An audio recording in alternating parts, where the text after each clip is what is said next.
This afternoon, I'm with Texas Homeschool Coalition with three wonderful representatives, including Tim Lambert and Stephen Housley and Jeremy. Yeah. Thank you. I couldn't remember the last name. Mr. Lambert, give me a little bit of background as to what your organization does, so my audience will be more familiar. Sure. So the Texas Homeschool Coalition is a statewide advocacy organization for homeschool families. So we were started in 1984, and our purpose is to protect and promote the right of parents to teach their children at home. So we help people get started. We intervene if they have problems with government agencies. We lobby during the legislative session to try to make sure that we don't lose any of our freedoms and try to push the ball forward to give parents more choices. So in previous legislative sessions, what kind of challenges have you seen that the Homeschool Association has been challenged with?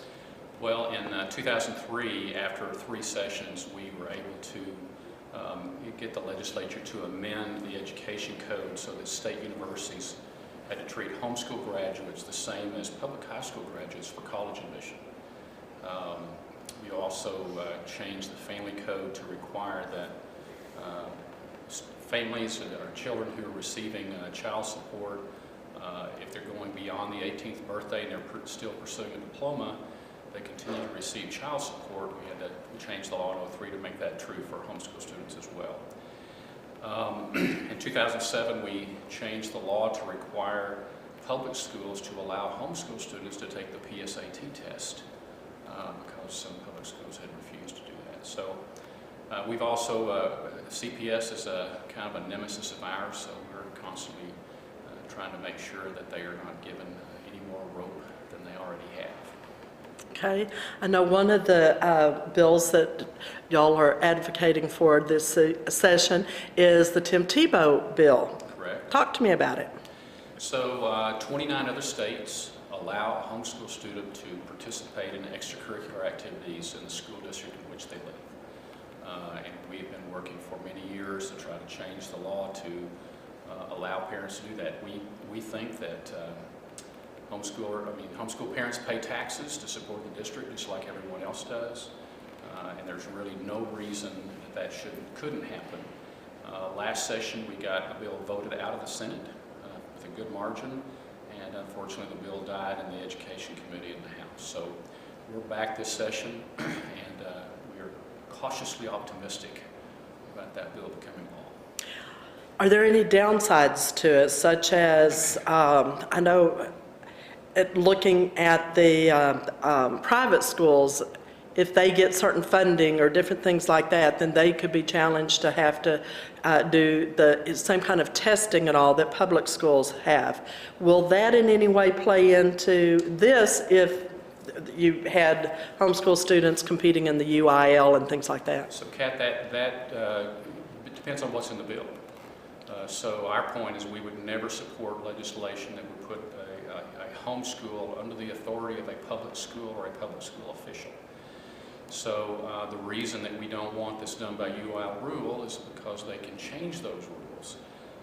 So what we are doing is we have a very narrowly drafted piece of legislation that would allow a homeschool parent to choose to do that if they chose.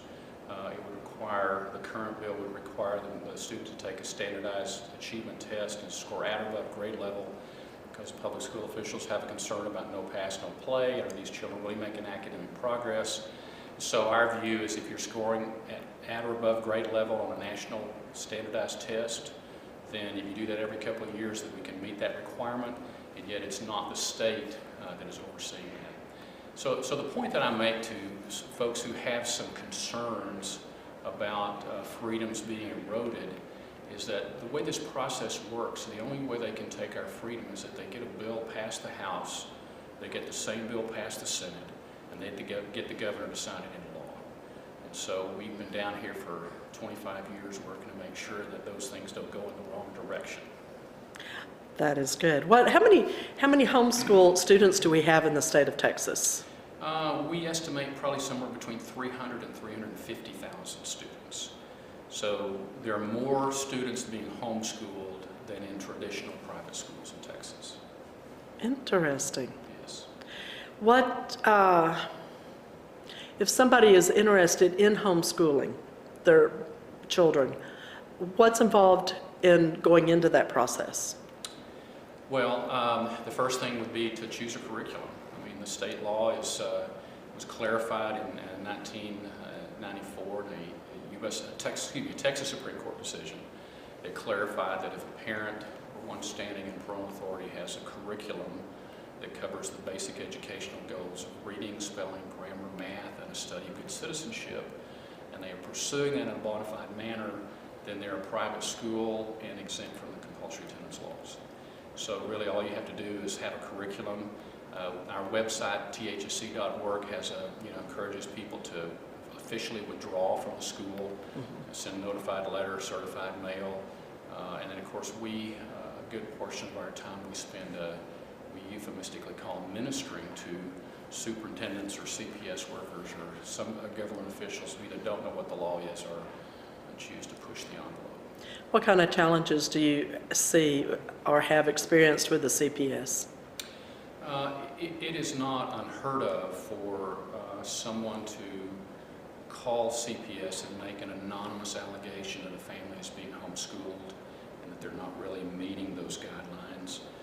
We've worked very closely with the Department of Family Protective Services that oversees CPS to clarify to their agents that truancy is not part of their purview.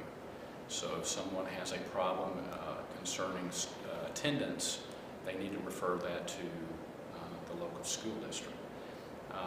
Sometimes people call and make anonymous allegations that a child is abused or neglected. CPS has to follow those up. We've worked closely with the agency to help them understand that whether or not you homeschool is not relevant to that kind of investigation. Interesting. Since I've not been directly involved, that's interesting. What are your particular duties, Stephen, with the group? So personally, I was hired on in the late fall of last year to be part of the Watchman team, and basically what we do is we're a 6-man lobbying team who will be here throughout the entire session. Personally, I'm working basically as a public relations liaison is really what I'm doing. So I work a lot with the press. I do a lot of the press releases and a lot of the writing when it comes to blog posts and things like that. And really it's just to keep the public informed on what we're doing as a group down in Austin. Have there been some bills that have been put forth that you're concerned about? There have been several that have been filed this session that we are definitely trying to keep an eye on. Most of them having to do really with just parental rights. Okay. Jeremy, and your particular role? So I'm the policy director with THSC. So I worked here last session and I'm coming back this session to work with our lobby team. So I'm in charge of more or less coordinating our efforts during the legislative session, and we screen all the legislation to establish positions on it, and then strategy about how to deal with the bill and potentially writing the amendments to the bills, and working with the offices on the issues that we've identified. So the issues that Stephen mentions that he has to get out to the public, we all have, as a team, have to work with the representatives to deal with those issues internally. Do you find the majority of the representatives and senators here open to homeschool? The majority of them definitely are. And if you roll the clock back 25 years or so, it probably wouldn't be that way. And the reason it's like that is because the homeschooling community and THSC as well have put so much effort into making sure that we have a presence at the Capitol. So we ran the Watchman program, which is the internship program we have for our lobby team. Last session, it was the first time we'd run it, and it established a really strong framework that we've been able to use this session to have a lot of relationships with the offices that we hadn't really had as strongly in the past. So we've definitely been able to utilize those in a lot of cases, and I expect us to be able to continue to do that. Wonderful. If somebody's interested in staying abreast of what's going on and interested in this, what's the best way for them to stay up with what's happening? So there are a couple different things they could do. I would always recommend that people go onto our website and sign up for the email updates. They can choose the different type of updates they want. The political legislative updates are going to be the ones that we're sending out during the session about whatever the issues are relevant to homeschooling and parental rights, especially if there's some sort of call to action if something's coming up short notice.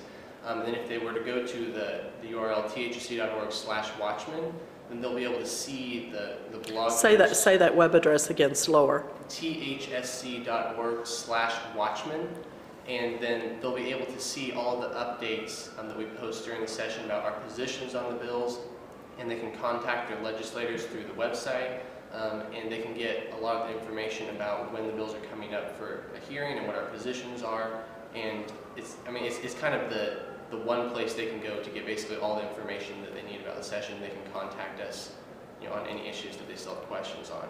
So does it really help for people back home to pick up that phone and call their representatives and senators? It really does.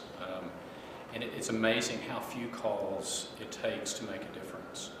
And we try to be very careful. We recognize we're dealing with homeschool moms who have a lot of stuff going on. So we try to wait until a bill is actually up for a hearing before we pull the trigger. But we just found out about a hearing tomorrow on a bill that would give dramatic new authority to CPS, and so we're going to be there to testify against that particular proposal.